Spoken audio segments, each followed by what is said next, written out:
Back here with Sarah Kustok. We're talking Warriors. Warriors waiting to see who they'll face in the finals. One of the reasons they're in the finals, their fifth straight, mind you, is Klay Thompson. But when all NBA teams were announced yesterday, Klay Thompson didn't make the first, second, or third team. Keep in mind, because of this exclusion, he is now not eligible for the Supermax deal, and that is a difference of about $30 million. Here's Klay getting the news yesterday. Clearly made the All-NBA team, which would have elevated your potential. Oh, it did? They already came out? Yeah, it came out today. You were like right behind Beal. Right behind. We got third team. But you barely, Kemba. Kemba got it. You were a couple. I mean, that's cool and all, but like when you go to 5 straight finals, I respect those guys, but when you go to 5 straight, I mean, it takes more than just a couple of NBA guys. It's like all-time team, but whatever. That's not. I'd rather win a championship and be 13 All-NBA, so it's all good. Do you not like that affects potential contract statuses, All-NBA stuff, because that would have elevated you to another? It is what it is. I can't control it. Do I think there's that many guards better than me in the league? No, but that's the reason why we're still playing, so I don't even want to get into it, honestly. Sarah, whether or not you think that the NBA voters, the media voters got this right, do you think Klay's become underrated on this Warriors team? I think that's an important distinction of whether or not he should have made the All-NBA team and whether you think he's underrated. I do think Klay Thompson is underrated. I think that there's on so many occasions, unless he's just absolutely lighting it up from the three-point line or hitting in ways and putting in shots that we know he could do, it's such an extraordinary level. I think oftentimes we do underrate everything he does defensively, how he's able to take the pressure off Steph Curry and who he needs to guard, the fact that he could guard 1 through 4 and you could put him on a multitude of different players, the way in which he guards on ball, off ball, all those type of things, and how we talk so much about Steph Curry and how the offense for Golden State functions because of Steph and because of the gravity that he has, and I think much the same could be said about Klay Thompson. When it comes to the All-NBA team, with those ballots and with the way voters vote, there's only 6 parts. You need to vote for certain positions. So there's only 6 guards that you're essentially voting for. I also think, and I love what Klay said. I agree with him. They're going to their 5th straight finals. That's extraordinary. Those, though, are regular season honors. Awards. The award is for what happened throughout the duration of this previous regular season. And you probably, Bradley Beal probably could have a small argument. Kemba Walker, his numbers were better. Russell Westbrook's numbers were better than Klay's. So would I have been upset if Klay? No, I think Klay had a great season. But I also think anytime you're saying someone should be on it, then you've got to say who's going to be off it. Yeah. And it was Kemba, Beal, and Klay going for the last spot. Yeah. Just like it was LaMarcus Aldridge, Blake, and LeBron going for 2 of the last 2 spots. And LaMarcus got, you can say snubbed. I would say he just got left out of it. Now, here's the thing with Klay Thompson.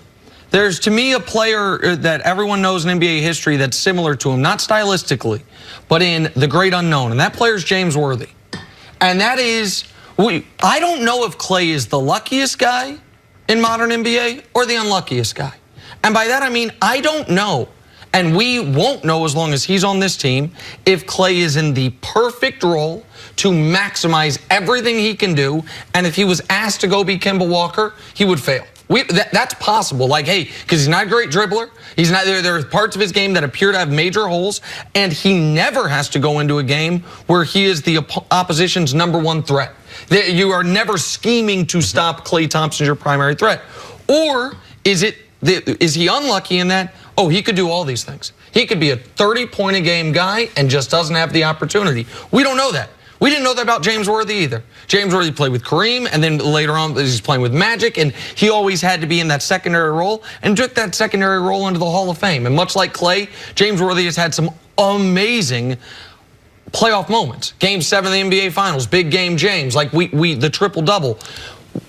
As long as you're on this team, there's going to be a level of unknown. We know with Kevin Durant, because he hasn't always been on this team. We don't know with Steph. We know that Steph can be the focal point of an offense, but we don't know how much Steph's offense, would he transform the Hornets into a version of the Warriors, or would he all of a sudden struggle on a team such as the Hornets? We don't know it, and that is if Klay re-signs with Golden State, as I think he will, he is making the choice. Winning is more important than the accolades, than potentially the money, or at the very least the credit of the best guy on a team, because he'll never be the best guy on the Warriors. And there's always a sacrifice when you're on great teams.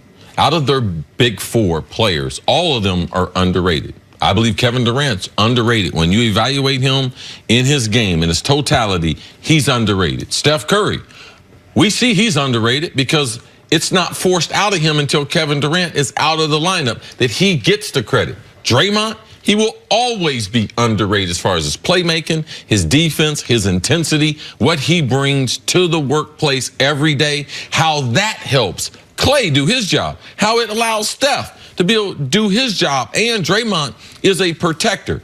You can't rough up Steph because Draymond and them will rough you up. So all of these Warriors, and Klay being included, they're all underrated. But in this season, what Klay did, he didn't have a great season. If you look at his numbers, he was not on point to when he made All-NBA. So when they decided all of them were going to come together, there is some sacrifices as far as roles, but I just believe they're so talented and they have so many other things covered that they will never get the type of evaluation of being like, yes, there's going to be some mystery. They're always mystery. How good was Scottie Pippen if he would have been on the Bulls by himself? There's always some mystery when you have greatness there. I will say this, though, with Klay and his numbers, he had a horrific start to the season and how he shot from the three-point line. He had some stretches throughout that were pretty horrific, too. But think about the fact he still shot over 40% from three. So you have a guy that struggled mightily from the three-point line. Expectation. And still, so those expectations, I also think, to your point of saying about he just wants to win, there's something to be said for the value of a player that is as low maintenance his personality. And his personality. The chemistry.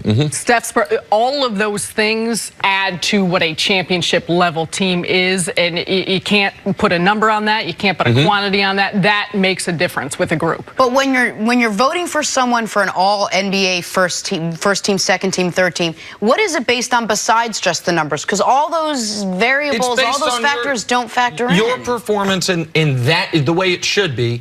Your performance in that singular regular season, not a lifetime achievement award, and not how you get along, not your chemistry. Well, no. I think I do think that has to do with your performance that season. I think if you're I think Boogie Cousins had some tough times in Sacramento. You can lose some votes because he was a negative to his team. Okay. I think, which is why Klay's numbers say it shouldn't have been close. That Beal and Kemba were way better. So the fact that he was close is because we know he's sacrificing some, we know what he does defensively, and we know how important he is to the cohesiveness of the team. But it was the worst three-point percentage he's had since he's been Klay Thompson. Worst field goal percentage since we've known him as Klay Thompson. Well, and I think, and a lot of people say, oh, but look at the wins. Well, Bradley Beal and Kemba Walker are two players that dramatically changed how the team, every one of the 38 wins of the Charlotte Hornets were pretty much because of Kemba Walker. The same thing for Washington was an absolute mess this season, and the reason they had 32 wins or whatever point they hit was because of Bradley Beal. So it's also, you kind of got to level it out in a way of which who they're playing with and how much impact they're having on the win. And I think people feel like the Warriors underachieved in the regular season. If they won 67 instead of 57, he's on the team. Like they calculated themselves in the regular season. I mean, he's going to have to take this haircut. You can't get everything now. Like, it's tough. You can't have it all. And there's one thing Klay's not going to get this year. Sarah, stick around. Coming up, how can Giannis turn things around for the Bucks? Next on First Things First. If you guys keep having these conversations between the segments, Kustok.